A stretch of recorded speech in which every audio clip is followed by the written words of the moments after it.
بسم اللہ الرحمن الرحیم الحمد للہ والصلاة لأہلها اما بعد. انتہائی واجب الاحترام قابل صد احترام بزرگان دین نوجوانان السلام علیکم ورحمۃ اللہ وبرکاتہ.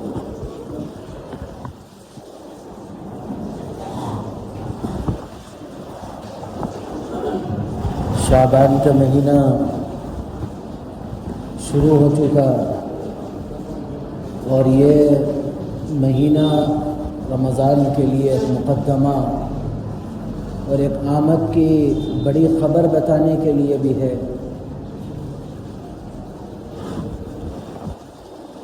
رمضان المبارک سے پہلے آدمی اپنی زندگی کو، اپنے اوقات کو، اپنے معاملات کو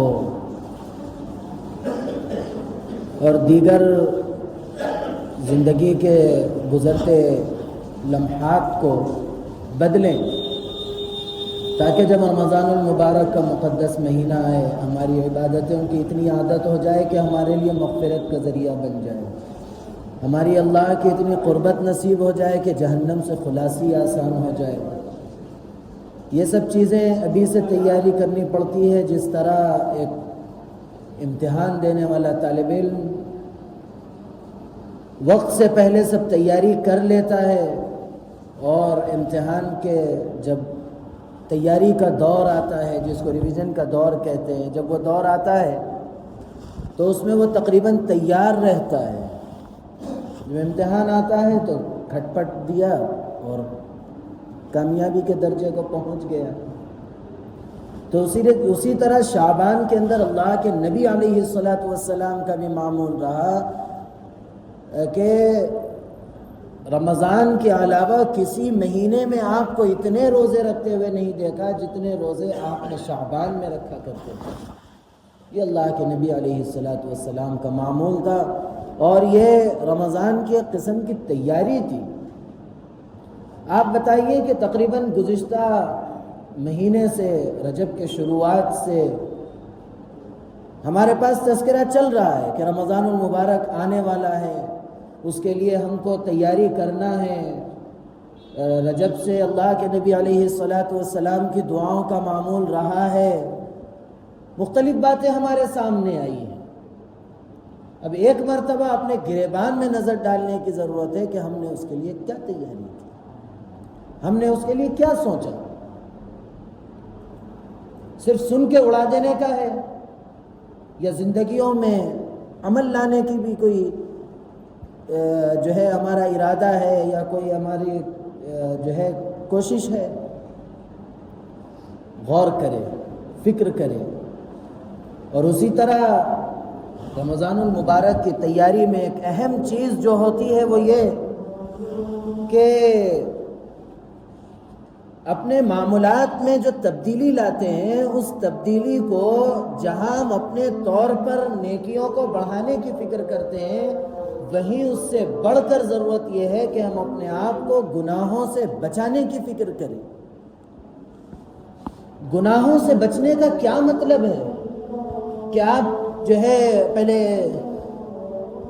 جا کے چوری کرتے تھے، اب آپ کو چوری چھوڑ دینا پڑے گا. اب آپ جو ہے پہلے جو بڑے بڑے گناہ کرتے تھے اب چھوڑ دینا پڑے گا. یہ تو ہے ہی ہے، اس سے کوئی دو رائے نہیں ہے. لیکن اس سے بڑھ کر یہ کہ آپ کی زبان سے، آپ کے ہاتھ سے، آپ کے معاملات سے جو دوسرے لوگ جو پریشان ہو جاتے ہیں، جو تکلیف کا شکار ہو جاتے ہیں، اس سے بھی بچنا ہم سب کی ذمہ داری ہے اور یہ رمضان کی تیاری کا ایک حصہ ہے. اور پھر اور آگے بڑھیے کہ ہم اپنے گھروں کے ماحول کے اندر جو چیزیں ہیں جو ہم دیکھتے ہیں کہ بظاہر تو ہم کو ہنسی مذاق اور اسی طرح دل لگی کی چیزیں لگتی ہے، لیکن وہ آگے چل کر ہماری آنے والی نسلوں کے لیے نقصان دہ ثابت ہوتی ہے. اس کی طرف بھی توجہ دینے کی ضرورت ہے. ایسا نہیں ہے کہ آپ جو ہے خود اپنے طور پر بہت ساری چیزوں سے بچ رہے ہیں، بچنے کی کوشش کر رہے ہیں، لیکن آپ کے گھر کے ماحول کو بدلنے میں اگر آپ کامیاب نہیں ہیں تو آپ کے لیے افسوس کی بات ہے، تکلیف کی بات ہے. اس طرف توجہ دے کہ آپ کے گھروں کے اندر جو صورتحال چل رہی ہے. اور دیکھیے ہم جو باتیں کہتے ہیں، جو باتیں سنتے ہیں، بظاہر تھوڑی دیر کے لیے کبھی اچھی لگتی ہے، کبھی بری لگتی ہے، اور کبھی کچھ باتیں ایسی ہوتی ہے جو ہم کو سمجھ میں نہیں آتی، بعض باتیں ایسی ہوتی ہے جو دل کو لگ جاتی. مختلف چیزیں ہمارے سامنے آتی. آدمی جس جذبے سے بیٹھتا ہے، جس جذبے سے سنتا ہے، اس جذبے کا اثر اس کے دل پر پڑتا ہے. اگر کوئی شخص یہاں بیٹھ کر یہ سوچتا ہے کہ میں جو کچھ سنوں گا عمل کی نیت سے سنوں گا، تو اس کے لیے عمل کے جذبات پیدا ہونا شروع ہو جاتے ہیں. اگر کوئی یہ سوچ کر بیٹھتا ہے کہ میں آج کیا موضوع پہ بولیں گے دیکھیں گے، تو اس کے لیے صرف موضوع سننے میں آتا، لیکن عمل کے لیے اس کے پاس کبھی کوئی جذبات پیدا نہیں ہو سکتے، کیونکہ اس کے دل کے اندر عمل کے جذبات نہیں ہیں. جب آتے ہیں سننے کے لیے بیٹھتے ہیں تو ضروری یہ ہے کہ آدمی عمل کے جذبے سے. اور یہ بات جو ہے ہم بہت جاننے والے ہیں، ہمارے کو سب معلوم. ارے معلوم رکھ کے کیا کرتے جب زندگیوں میں عمل نہیں ہے؟ کیا کرتے جو آپ کے معلومات آپ کو اللہ کے گھر تک پہنچانے میں، اللہ کے قربت کے لیے جو آپ کے معلومات آپ کو کام نہ دے، کیا فائدہ؟ بعض علماء نے علم کی جو تعریف لکھی ہے، علم وہی ہے جو آدمی کو عمل کے لیے آمادہ کرے، تیار کرے، اس کو علم کہتے ہیں. یہ کیا چند کاغذ پڑھ لیے اور چند جو ہے کہیں سے کوئی بات سن لیے اور اس کو اپنی معلومات کا حصہ بنا کے آدمی اپنے آپ کو اتنا سمجھ بیٹھ رہا ہے کہ ہم پتہ نہیں کہاں عرش کے کس آخری حصے پر پہنچ گئے، شاید معراج سے بھی آگے بڑھ گئے. یہ خیالات پیدا ہو گئے. ایسا نہیں ہے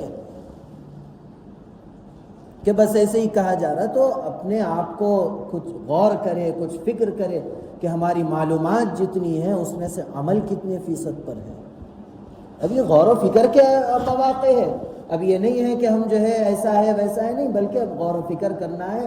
اگر ہم آج غور و فکر کر کے اپنے آپ کو تیار نہیں کریں گے تو جب رمضان المبارک گزر جائے گا تو پھر اس وقت ہم اللہ کے نبی علیہ الصلاۃ کی اس بد دعا کے مستحق بن جائیں گے کہ جب حضرت جبرائیل نے بد دعا دی تھی کہ رمضان المبارک کوئی پائے اور اپنی مغفرت نہ کروائے، اس پر اللہ کے نبی علیہ الصلاۃ نے آمین کہی تھی. اسی لیے غور کرے، فکر کرے، اپنی زندگی پر نظر ڈال کے اپنے جو ہے معاملات کو بدلے، اپنی زندگی کے حصوں میں تبدیلیاں لا کے عمل کے لیے تیار ہو. اور زندگی میں جو کچھ ہے عمل سے ہی، اگر عمل اپنی زندگی میں نہیں ہے تو یہ سب بیکار ہے. ہماری یہ ظاہری جو ہم یہ سب کر رہے ہیں، یہ سب کوئی فائدہ نہیں ہے. اس لیے اپنے اور عمل کے لیے جب آپ تیار ہوتے ہیں تو سب سے پہلے اپنی نیت کو درست کرے کہ خالص ہم اللہ کے لیے ہر عبادت کریں گے، ہم خالص اللہ کے لیے ہر عمل کو کریں گے، اور اللہ کی قربت نصیب ہونے کے لیے ہم سب کریں گے.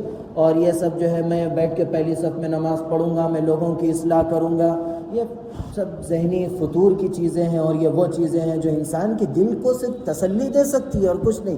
اگر میں آپ کی کسی غلطی کو بولتا ہوں تو دوسری طرف مجھے اپنی زندگی پر بھی دیکھنا چاہیے کہ میں زندگی کے دوسرے حصوں میں کتنوں کو تکلیف دے رہا ہوں، میرے الفاظ کتنوں کے دل چیرتے ہیں.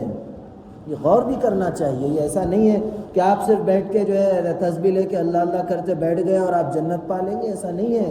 یہ تو حقوق اللہ کا معاملہ ہے، لیکن حقوق العباد کا معاملہ ہے کہ آپ کے بندوں کے ساتھ کیا رویہ ہے.